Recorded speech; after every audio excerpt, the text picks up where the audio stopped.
We've all had it happen to us. We go to the store. We get to the checkout line. The youngster at the register says, "That'll be $4.17. And you hand them $4.27. 4 ones, a quarter, and 2 pennies. And they don't know how to make change without going back to the register or pulling out a calculator. They can't perform a simple mathematics task in their minds. They can't say that 4.27 minus 4.17 is 1 thin dime. They can't do that. They have difficulty with that because they've been raised, as many of us have, to simply punch in the numbers on a calculator into a computer and now into our cell phones, which has a calculator built into it. And it's easier than figuring it out in our heads. Well, maybe for some people, but 427 minus 417, for me, happens almost automatically. Because I've conditioned my mind to think this through and make a rational decision based on the information it was given. How many of us have also watched toddlers? They might be sitting there playing a toy that's perhaps a little more complicated than what they're used to. They can't put one toy back together the way it was supposed to be. And they get angry and they throw it down and they crawl away and they go find something else to entertain themselves with. These 2 examples I'm giving you are showing up in adults today everywhere. And those are just 2 of the basics that helps to show how the super rich are getting us away from the Bible, away from the Father, that we will wander after the beast.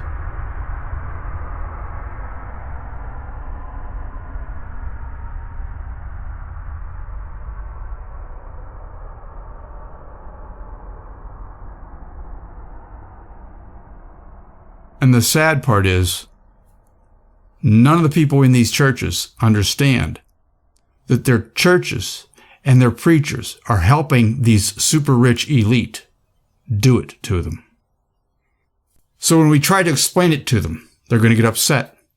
They're going to want to lash back at us because they're only getting the 5-second sound bites in their church. They're going to get a 5-second sound bite that says, "I go by the Bible. I preach the Bible. This Bible. Now they pull out a verse, read the verse, and they send the people home to go work and watch television.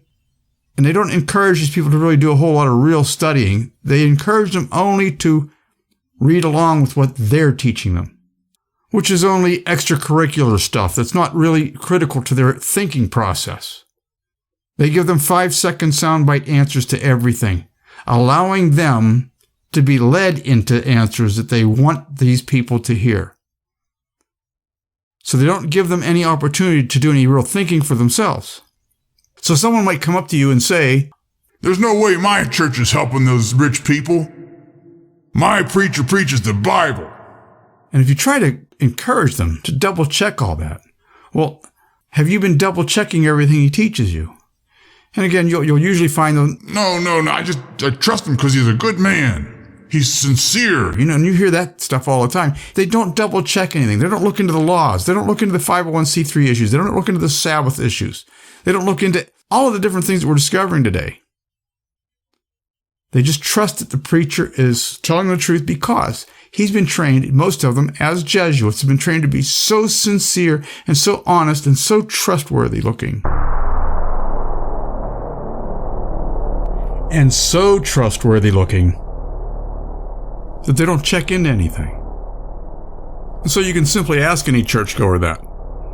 Well, did you check into it? And if not, why not?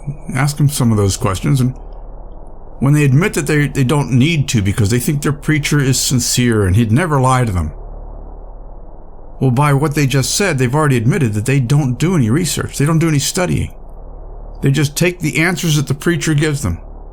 The information the preacher gives them, he's programming them.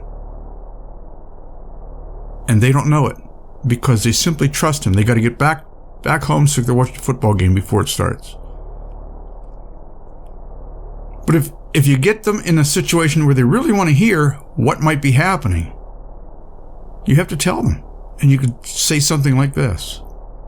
Well, perhaps because you're not attuned to thinking things through for yourself, you haven't conditioned yourself to approach things and attack a problem logically with a desire to get to a solution. You want that answer, but you don't want the exercise by which you get to that answer. See, without the exercise in learning how to get to such answers, you're doing what the Bible calls climbing up some other way. He, the same as a thief and a robber. Well, let me say this. I have come to a complete conclusion that this life is temporary, a dry run for us, because it is a test to teach us how to grow up maturely and fearlessly for Him that's trying to teach us to solve these problems on our own. But Satan, knowing that we don't want to grow up and that we want to stay children and want to simply have things handed to us all the time without any work or exercises involved, understand that we don't like the phrase that mankind has created lately called no pain, no gain. A lot of us say, yeah, no pain, no pain. We don't want any. We don't want anything but the rewards. We don't want the meat and potatoes. We don't want the broccoli or the spinach. We want the ice cream and the cake. We don't want our dinner. We want our dessert. We don't want to work. We want a paycheck. We don't want to study. We want good grades in school. We've been conditioned to want instant results. And we even have a new God to help us get there. The new God? Google. How many people do you know that no matter what comes up in life, they pull out their cell phone and they either talk into their phone, Google, or they punch in a question on the keyboard? I admit, I go there every once in a while, but for the most part, I do my very best to try and establish those answers through books, beginning with the most important book, the Bible. I like the exercises because I know that they bring me greater wisdom and a greater peace of knowing that I got the right answer, not just some punched out, spit out answer by a computer system that wants you to believe what it believes. You see, there's many things that you can ask the beast system of the world today, and they will give you the consensus of the heathen rather than a true answer. A question such as, where did man come from? Ask Google that question and see what kind of answers you get. How did life begin? Ask Google that question and see what kind of answers come up. See, if you go to the Bible and ask that question, how did life begin? And you're not afraid to go through the exercises of actually reading the book, instead of sitting there expecting that in 1.6 seconds, you have your answer in front of you in the form of a video that you don't even have to read. I think you're getting my picture. Folks, they're intentionally dumbing us down. And many people, sadly, have succumbed to the examples I gave you when we started. With problems in life such as, how much change should I give this individual?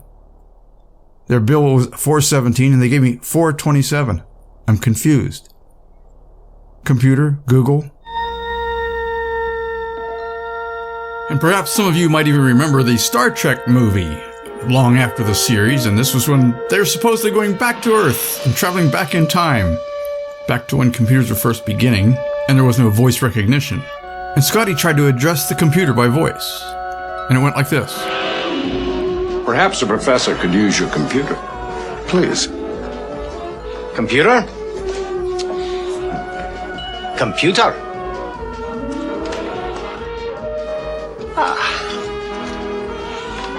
Hello, computer. Just use the keyboard. The keyboard. How quaint.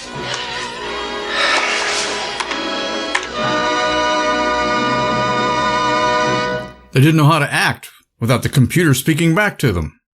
Punching a keyboard, how quaint, how old-fashioned. And it sounds like work. Oh, no. My dear friends, we are guilty of a lot of that. Or how about some of us, they ask us a question, often a deep philosophical or theological question that they know that we have biblical answers for. But if we tell them this might take more than a 10-second soundbite answer, there are people out there that will actually get angry at you. Make your answer quicker. I don't want to hear how you arrived at the answer. I don't want to hear the details. Just give me the bottom line. And if you don't do it, just like the toddler who gets upset with his toys and throws them down and goes to find something else to entertain him, he gnashes his teeth at you because you wanted to give him a thorough answer. He gnashes his teeth at you, makes sure you're upset and knows that he's angry with you, and he walks away. And when people do this all the time, you become fearful to even talk to them. This is how bad some people are becoming. They can't communicate. They cannot speak the truth in love. They don't have the patience to hear it or speak it. They can't communicate truth in love. As you back away, afraid to say anything, because they don't want to process any information in their minds before spitting out an angry answer and walking away to find some other entertaining way to keep them occupied. And after a while, you walk away. Of course, those of us on this side, the educated side, the side that's not afraid of the exercises, we walk away because we realize, after the first or second admonition, we're to reject them, for they that are such are subverted and condemned of themselves. They are astonished at how quickly Google can give them the answer, and they are angry and resentful of the fact that it's going to take you 15 minutes to explain to them why you don't believe in evolution. Which means what? They're resentful of you, but they wonder after the beast. Then, of course, the believers in this world are often, almost always, I should say, the poor and the afflicted of the world, who have learned things the hard way, who weren't afraid of going through the exercises to try to establish why things have gotten so bad, have discovered this, have been able to make sense out of it, have been able to accept it in their hearts that there's a better life coming, have been able to then also admit to themselves that the best thing to do is to peacefully live through this and do our best to love others. We can sit back and comfortably wait for that life to come.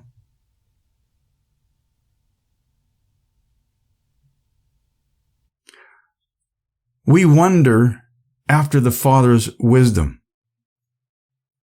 And when we look up to our peers who have been to greater heights of the Bible before us, we wonder after the Father and His chosen people. We wonder after those who have gone to the greater depths.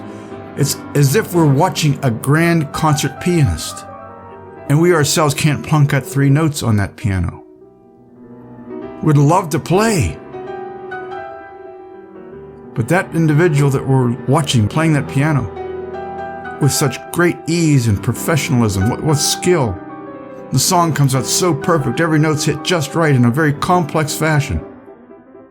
We wonder after a person like that because we can admire and respect that person for the fact that their patience and their many years of studying and the exercises they've gone through to get to that position, to be able to play that.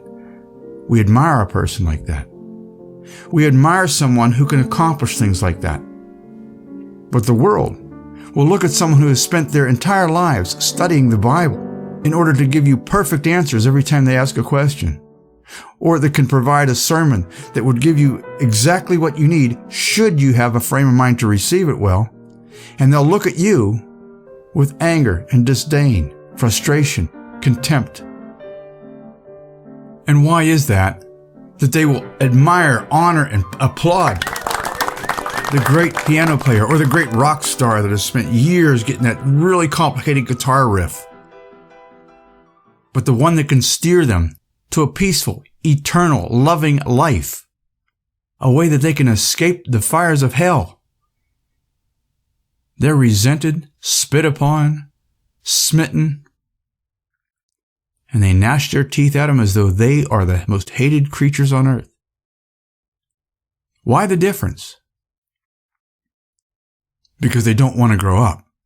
They don't want to go through any exercises themselves.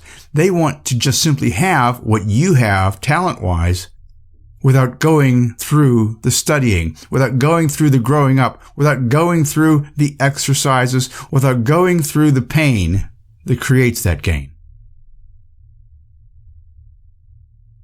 But as I've said many times before, the Father's now separating those of us that fearlessly long to grow up for Him from those who don't. He wants children that He can admire Himself. He wants children that He could pat on the back and say, "Well done, my son or my daughter. Well done, my faithful servant. Enter ye into the joy of the Lord." He doesn't want the slouches that are afraid of the exercises, that are afraid to face the realities of this world. He doesn't want the people who close their eyes and hold their hands over their ears when others are crying out for help.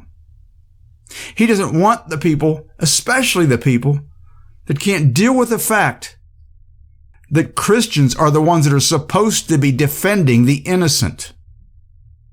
He doesn't want those people. Those people want to just go to church and sing praises to God as though they had gone through the exercises, as though they had been good Samaritans, as though they had given their lives for Christ. They want to already be in the graduating class, having skipped a whole lot of grades in between. They throw down the complicated toys that they don't want to deal with the exercises or studying of, and they run back to the entertainments that make them smile, and the people that rub their bellies, the people that pat them on the back. "You're doing wonderful, just the way you are." Just the way you are. Just the way you are. Folks, these people are being dumbed down. They're being made immature. They're being kept like children. And those of us who allow them to continue being children are doing them no service. We're doing them no kindness. In fact, we ourselves who allow them to continue in this frame of mind, that they can remain in this status of not wanting to do any exercises or studying in their lives, by doing that, we're patting them on the back, saying, "No, that's okay. You're just fine, just the way you are." Just the way you are. And what's going to happen? With a lot of people telling them that, by their own thoughts and by their own consensus of gathering all the different opinions they've gathered, it must be the fanatic that said study that's the wrong one. They'd rather take the answer of all those who said, no, don't worry about it. I love you. It's unconditional love. I love you just the way you are. Just the way you are. Just the way you are. Those people would be lying through their teeth as well, which is also not biblical, because they don't really love you the way you are, if they were a true believer, because they would want you to be standing next to them in the responsibilities as well. So the one who's saying, "I love you just the way you are," they're just as wicked as the ones who want that pat on the back. If you're not telling that person, "No, you have to grow up with the rest of us. You have to become more responsible. You need to look at the problems in life as if you have a duty to solve them according to the Scriptures. You have to fearlessly want to grow up for Him as we are trying to do." We are brothers and sisters, and we're supposed to grow up together. Not some of us growing up and then lifting you folks up and putting you on the pedestal next to us, as if you had gotten there the same way. You see, because you're trying to climb up some other way. You don't want to take the long staircase to get to the top. You want somebody to put you on an escalator or an elevator. Because it's hard work to climb steps.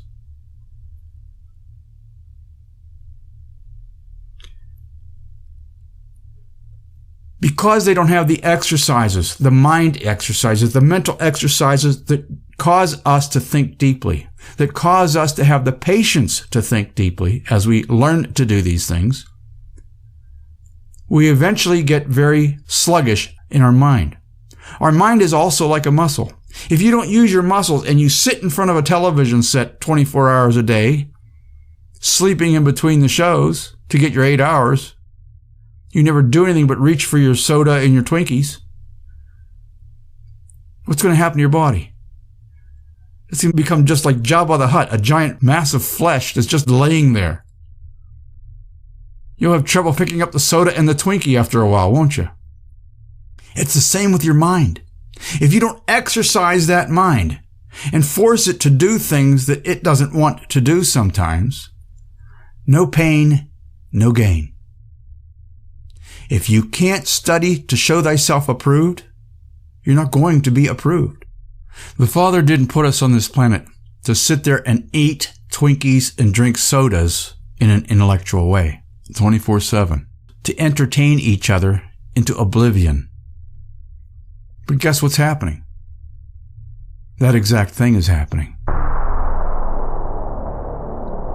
The wicked among us are catering to the other wicked among us, and the deceived are being deceived, deceiving and being deceived.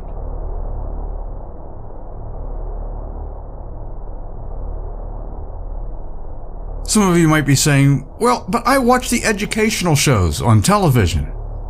They help me to keep my mind fresh and sharp. How many of those people have seen any of the evidences we've shown in our own documentary called Hellivision, that show how every single channel on television, no matter what it is out to trick you and change all the evidences you see in life to sway your opinion in their direction? Again, we're back to the statement I said before. Rather than picking up a Bible or other books to get your answers, you go to some other source.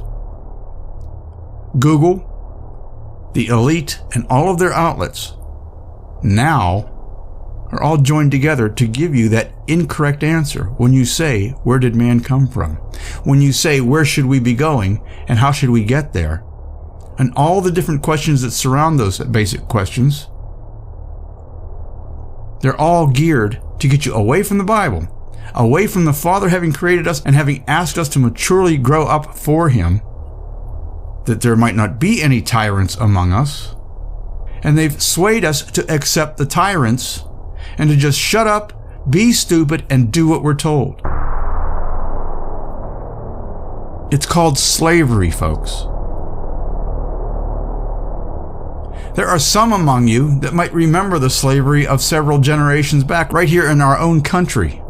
Those of you who may have had some of those stories handed down to you. Not just the slavery, but the racial discriminations.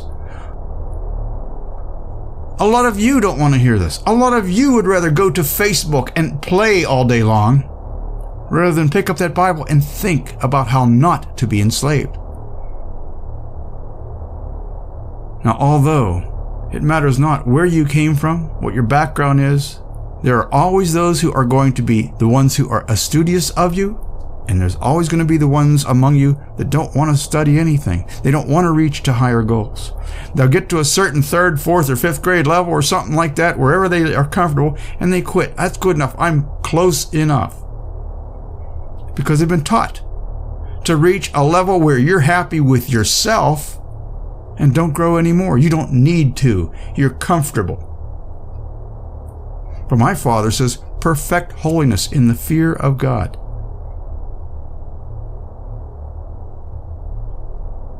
We're to consistently and constantly grow in trying to attain the levels that Christ taught us as an example for us. He was sent to be a brotherly example for us all. The greatest part of that is to even give of your own life to stand for those duties and responsibilities, to teach them and spread them and share them with others as good news of a responsible governance system that could save us all. But instead, people can't make change. They get frustrated, throw the toys down, throw the complicated things away, push them aside, and go after the entertainments that make them happy. They want the happy meals. They're content being dumbed down.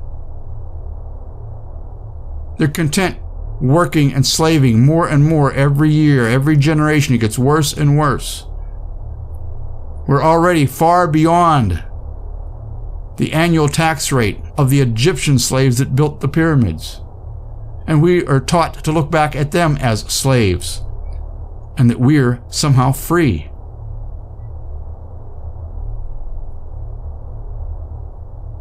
I ran into a fellow in a convenience store one time and was talking to him and asked him about, do you believe in God? And would you like to hear more? He says, oh, no. He says, I don't want to be a slave. Now, I don't know where he got that idea from, that somehow the Bible would turn you into a slave, but it's obvious it came from the beast system somewhere, whether it was from a false church that had taught him one thing or some television show or what have you. But I just simply looked at him and smiled and said, do you have a social security number, son? He said, yep. I said, that's your slave number. Do you want to hear more? He got mad, just like the child that can't stand the complicated toys. He got mad, basically threw me away, and walked off looking for entertainment somewhere else. I was standing at the cash register, and the woman smiled and laughed and chuckled at me and said, some people just don't know God. I said, yeah. It's about growing up. I said, how much do I owe you? She said, that'll be $3.44. Guess what happened? I didn't say anything to her. I allowed her to take the minute to figure out the change. Folks, where are we headed? Everybody wonders after the beast. And because we wonder after the beast more and more every year, every generation, we have less and less of an understanding of why we shouldn't wonder after the beast. It's a self-perpetuating situation. It's a catch-22 of the worst kind. Because it's Satan drawing you into his whirlpool of death.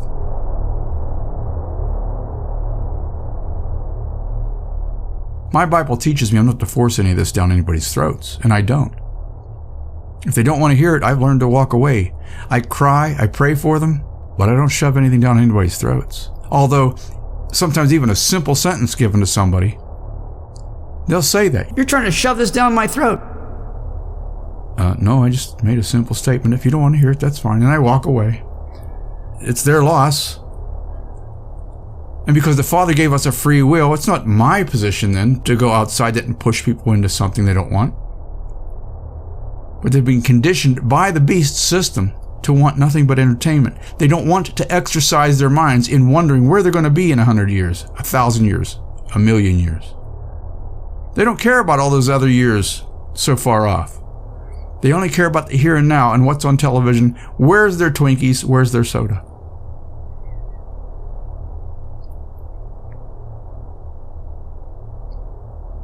My friends, I'm not looking forward to a resurrection, a next life where it's filled with Jabba the Hutts intellectually. People that just sit around physically and mentally, stuffing their face with whatever the satanic system puts in front of them. My friends, I studied to show myself approved. I don't want Twinkies and soda. I don't want things with artificial ingredients. I want the real thing. I want the real McCoy. So the Bible is my number one ingredient for everything I want to know in life. I go to that book. When there's things in there that I don't quite understand, I'll go to several other books that are respected by myself, that they're very close to that book. certain commentaries. Some of you know, like my Matthew Henry commentaries that I like. I like going to the dictionaries that are accurate. I like looking at the law books to understand how they've tricked us into these false man-made law systems so they can do just as it says in 119. Thank you for the afflictions, Father, because it has taught me to appreciate your statutes. I rephrased that, but that's what it means. Because I appreciate his statutes and I don't appreciate how others are oppressing me, I all the more never want to offend any of my brothers either. So I do not help that beast in any way, shape, or form. I've come completely out of that system so that it has at least one less supporter, myself, to help prop it up. You see, every person that goes to the beast system and props up its message is helping that beast to oppress others like yourself. It's a wonderful trick. Satan has taught us all to dumb each other down, to step on one another as much as we want to elevate ourselves and give ourselves the better rewards, the better grades in school, the better desserts. Make everyone else eat the meat and potatoes. You get the dessert. It's a giant cremation of care. We're all in it. The one in California at Bohemian Grove is just the official version of the cremation of care. Every one of you who refuses to grow up fearlessly for that Father in heaven, according to his scriptures, according to the Messiah, keeping his commandments and also having forgiveness and grace in your heart for others who are working in that direction as well. Those of you who can't do that, those who would rather wander after the beast, you're wandering after the beast because you've already in your heart decided you're going to bolster self rather than your heart of flesh, your conscience that says, no, love others first. And because you've learned to see that dichotomy and choose self over others, you're then participating. You're an actual participant in Satan's overall global cremation of care ritual. You are helping Satan sacrifice your neighbors, your loved ones, your friends to the beast system.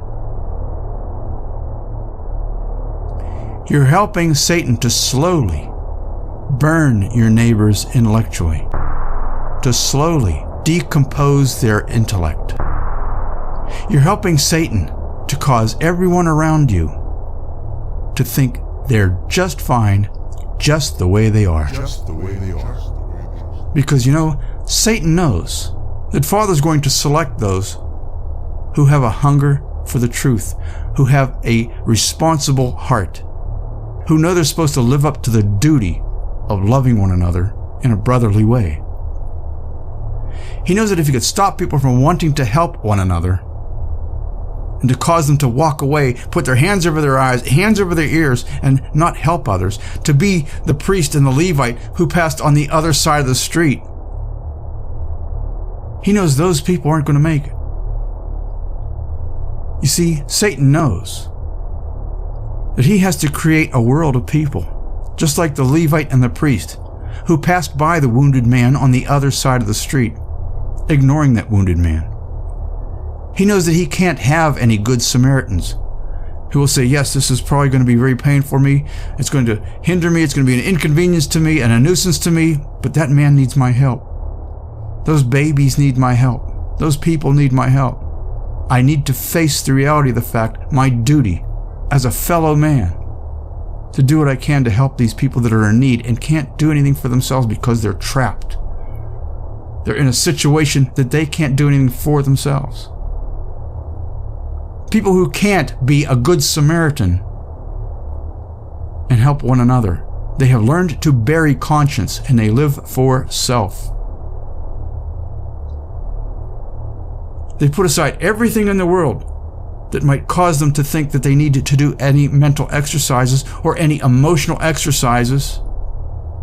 And they pick up their Twinkies and their soda and they turn on the television and they entertain themselves. They wander after the beast. They pick up their pizza, their beer, and they turn on the internet. and they look for whatever sinful thing is there that they love to have in front of their eyes.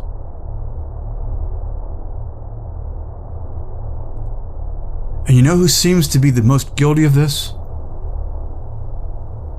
And it breaks my heart to have to say this, but the so-called Christian church.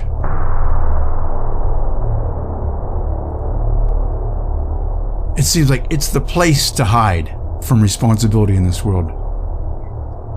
Which is why I've chosen to do somewhat as the way the apostles were told to do, and forget the Jews, start talking to the Gentiles. I'm finding out that people in churchianity, people in the 501c3 churches, people in the singing and praising praises to God system are often twice as bad as the so-called atheists out there. I'm finding out that the people who don't claim to follow the churches seem to have more of a sense of responsibility and duty towards their fellow man than the people in those fancy churches. Why? Because Satan has taken over those churches so well that he's taught them to not have any responsibility or duty. He's taught them to wander after his beast system, his church-state beast religion system. And so yes, they go to their churches to sit down at their coffee bars. They sit down and have donuts, an expensive form of Twinkies. And they drink their espressos, an expensive form of sodas. And they have television in front of them on the altar. They're entertained by the soft-speaking preachers that preach to them smooth things and preach to them that if you have any problems, go to the government gods. There's a program for everybody to make you feel wonderful. The heathen system doesn't have that. The heathen people, for the most part, they haven't been conditioned to run away from their responsibilities of helping their fellow man. And I'm starting to find out that the heathen, those who don't attend weekly church gatherings, seem to have more of a sense of responsibility than the churchianity crowd. And again, that's because churchianity has been conditioned to walk by on the other side of the street. In an overall sense. Don't do any exercises. Don't worry about your duties. That's all law. That's all statutes and judgments. That's all legalism. Enjoy your life. Build up your self-esteem. You're wonderful, just the way you are. Just the way you are. Get out there, folks, and wander after the beast like everybody else. Make sure you're tied in nice and tight. Get all your cards, get everything approved. Make sure that you can go have all the fun and privileges that Caesar and his satanic beast system have for you out there. Make sure that you are attached to everything so that there's so many of you that it's going to be impossible for those pesky Bible-believing fanatics to get along in this world and ever come back and make you feel guilty ever again. And if any of them should ever come and talk to you, or even say hello, or even try to open up a conversation, make sure your anger scares them away. That'll teach them. Well, because we've been dumbed down to believe that. We believe that it's going to hurt them more than us. But because we're so dumbed down, we don't realize, just like the child who throws the toy down, he gives up. He never grows in learning how to work with that toy and to make it do what it's supposed to do. He doesn't mature.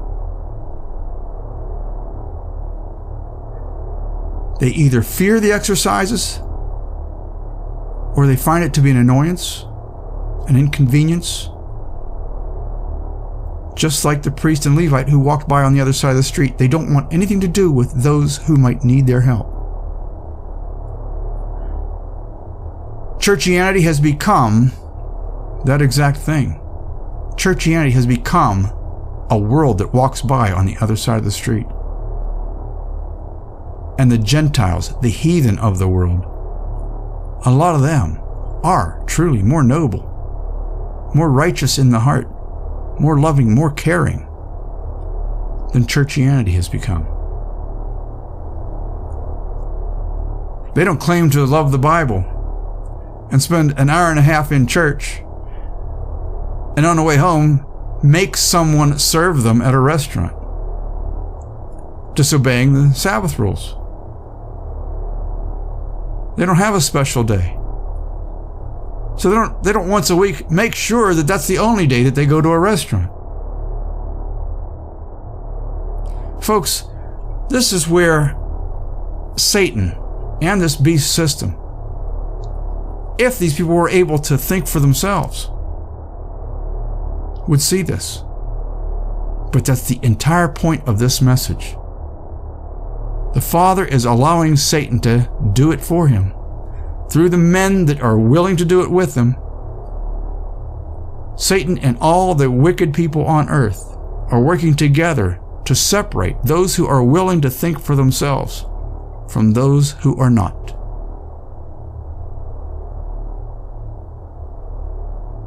If you're willing to think for yourself, and you think hard, and you think responsibly for others, and you allow your conscience to help drive that thinking into the proper realms, you'll fearlessly grow up for the Father. If you don't want to think for yourself, if you'd rather just look for self and bolster your own halo, imagining that you're just fine, just the way you are, then you're not going to make it. You're going to end up with Satan and a lot of people who are going to be rudely awakened someday to a reward that's not going to be very pleasant.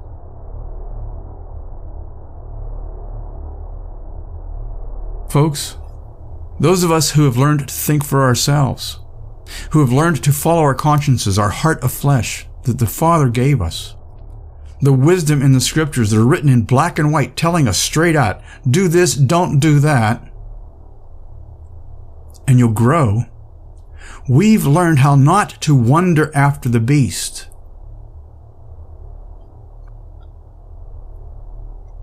And we have a peace in our hearts, as though we're playing a grand piano for our Father in heaven, and can sit there and say, Father, it took me a long time to play this piece for you. I hope that it's pleasing you. But there's that peace that passeth all understanding that then comes, and you know that the Father's looking down at you and saying, well done, my good and faithful servant. You didn't pass by on the other side of the street. You took up your cross and you followed my Son. You studied to show yourself approved.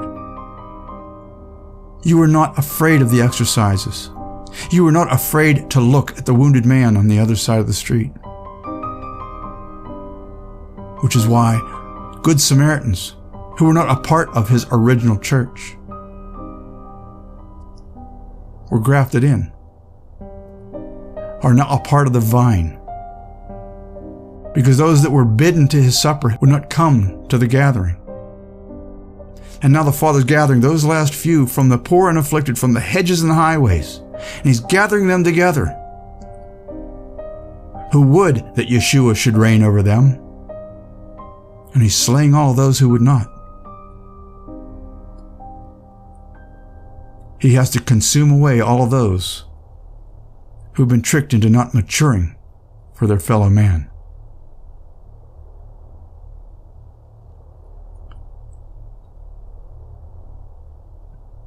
I can't pat people on the back that wander after the beast. I can't pat people on the back who are still in Caesar's palaces, enjoying the king's food, enjoying the king's delicacies, while their brethren are outside slaving in the hot sun, making bricks without straw, doing their responsible duty, and fearlessly growing up for him that gave them the breath of life to choose between these two ways.